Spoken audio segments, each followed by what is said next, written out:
My name is Kirk Vaclavik, and I'm from Carrollton, Texas. Carrollton is a suburb just north of Dallas, part of the North Dallas community. So I was more or less born into a Bible church, like a non-denominational Christian church. And also, I was going to a Christian school, and I was there at that same school through all of preschool, through all of elementary, junior high, and all of high school, and I graduated from there. And so it was a very conservative Christian environment. I thought Northwestern was going to be the complete opposite of anything I'd ever experienced before. Coming from conservative Christianity, I knew that this liberal secular institution was just going to provide me with this perspective that was opposite of my previous 18 years of existence. I'm super incredibly liberal. I'm definitely socially liberal. Like, I love me some gays, you know. I love me some women's right to choose. I love me some government-funded health care. Whoever said socialism was a bad thing? Not me. I'm not one person that said that. Yeah, I'm a liberal slammer, one might say. And there's a little bit of a hint of badassery in it all, because you're like, damn, my words is good, and I'm gonna get to yell my words as loud as I want to, and that's exciting. And fulfillment, because I'm pissed off about, fulfillment because I'm angered about many things in my life, and not in my life, in the world in general. And the fact that I got to say how I feel about it and now get to yell about it on a stage and people have to listen to me, that's a good feeling. One of my friends, Amelia, posted a blog all about slam poets, and she posted like links to like her top 3 favorite slams that she found on YouTube, and then she wrote her own, and I was like, why am I not writing? Like, I love this stuff so much. Why have I never written it? And so I eventually found a day where I spent all day, just at various times, going back to my computer and typing a few lines at a time.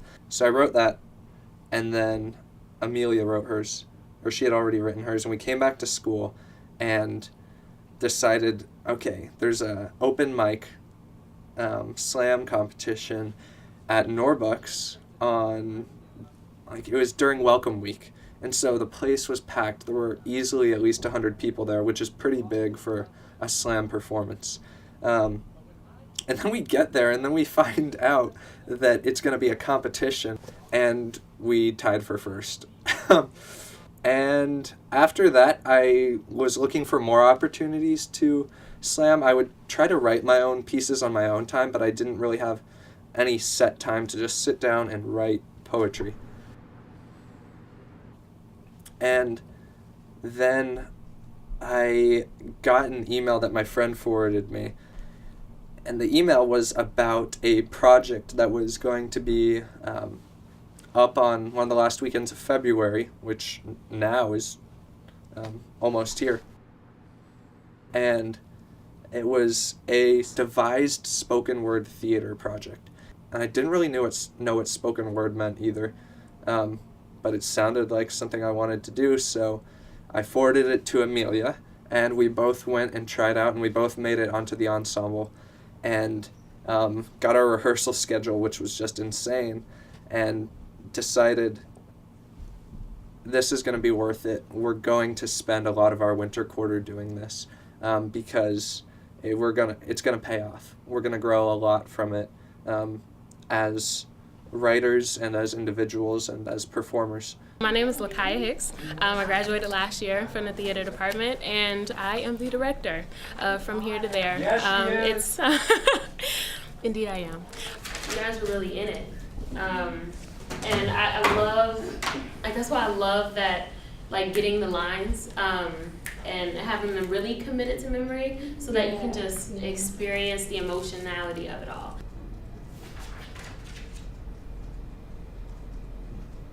What we're doing is part of the Regina Taylor Project. It's about the states of America, or the state of America, and our particular portion of it is called the From Here to There Poetry Slam. How do we transport ourselves from where we are to where we could be? And basically that question was posed to us by Regina Taylor, who's Hollywood actress, acclaimed director and playwright. So she's curating this larger project, which this trilogy is a part of. And it's just a group of 4 of us. We devised all of our material, meaning we wrote all of it on our own, and then tonight the 4 of us will perform all of it. You can go this way. Kirk was someone who I knew had been raised in a fairly conservative Christian family back in Texas, and had moved to Northwestern and was committed to living out his faith here in this context. And certainly for someone like him, Northwestern would be challenging in several ways. The sharpest contrast of home and Northwestern is that of contentment and turmoil. I go back home and I realize that everyone seems so content with where they're at and what they believe. There's not really much motivation to question beliefs, and there's nothing pushing it because everyone around you believes the same thing. The Rocks are a place where I went at the end of freshman fall quarter, when everything inside me was just like so tumultuous and just like bubbling up. And finally I just went out to the Rocks one day. It was during reading week, and I just let everything out. I was screaming and sobbing, and then sitting in silence, and then singing, and then screaming some more. And so it's the Rocks out against the lake are a place that I definitely have a big emotional connection with. A lot of crazy stuff that happened in life the summer right before I entered Northwestern.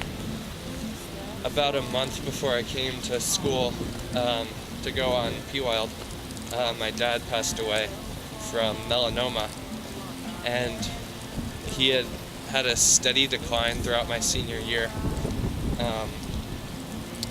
And then in late July he passed away, and that just was another thing that really threw me off.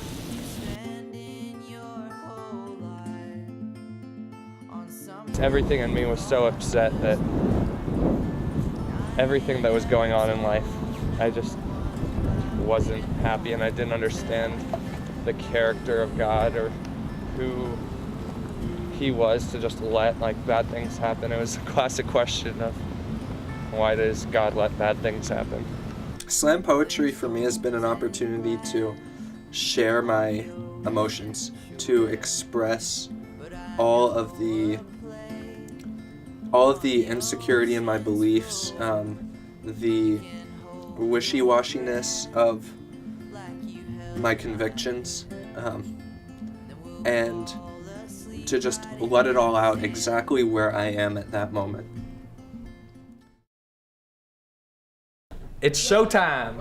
We are in Ditmar Art Gallery right in the middle of Norbucks, and I don't have a watch on. I think we've got about 20 minutes until the show starts. There's so many feelings. But I guess number one would be excitement, just the overwhelming excitement to perform. I have an immense feeling of anticipation.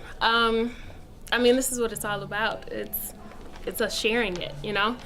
We've been kind of nurturing this thing and creating it in the confines of Fisk and Kresge and Annenberg, and so I'm really glad to share it. Kind of nervous, but the nerves are kind of dissipating right now, and it's just more of excitement. And our line is huge. There's a whole 0 people out there. No, people will come. They will come. And we will show them what we've got. I'm excited. It's almost showtime.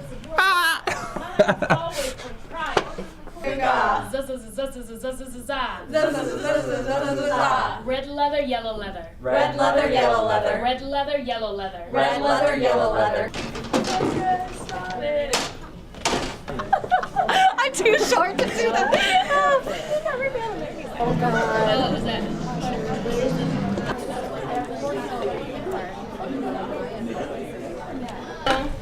Now, what we have all been waiting for, I know I have.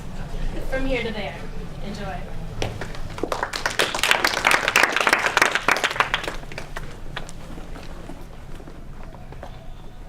Here. America, can you hear me? Can you hear my beating heart, America? This beat that greets each pair of feet as they make their way through the piss-stained streets to meet their ultimate fate with a plastic smile and a handshake covering their rage. Can you hear me, America? More than anything, I want them to fall in love with slam poetry, or at least gain a new respect for it. But I guess beyond that, also, I want it to be empowering for anybody else who's in the room and sees it, or even anyone who sees it, or hears about it from a friend or reads about it, that they will realize that they too have a voice that they can use, and that anybody, we're just 4 random kids with a director unite us together, and if we can use our voice, they can too. So.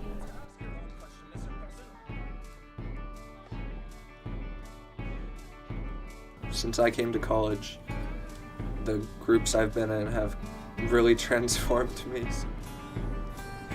So I write all the time now. I'm writing almost every day. This is what I need to do. I need to let out all of my emotion into these words on this page. To give is to live. So live for the day. For today is the day that I say it's not too late for change. The night's darkest just before dawn. Today can be a new age. Don't listen to them when they say that there's no hope for today, because today comes from tomorrow and only better things will follow after our efforts we make when we give instead of take. My morals cannot be purchased. A card swipe won't win my words. My convictions can't be resurfaced to fit the shapes that you prefer. This is a land of opportunity to act on what I know, to vote and speak free, but free of truth? No. Forward I go.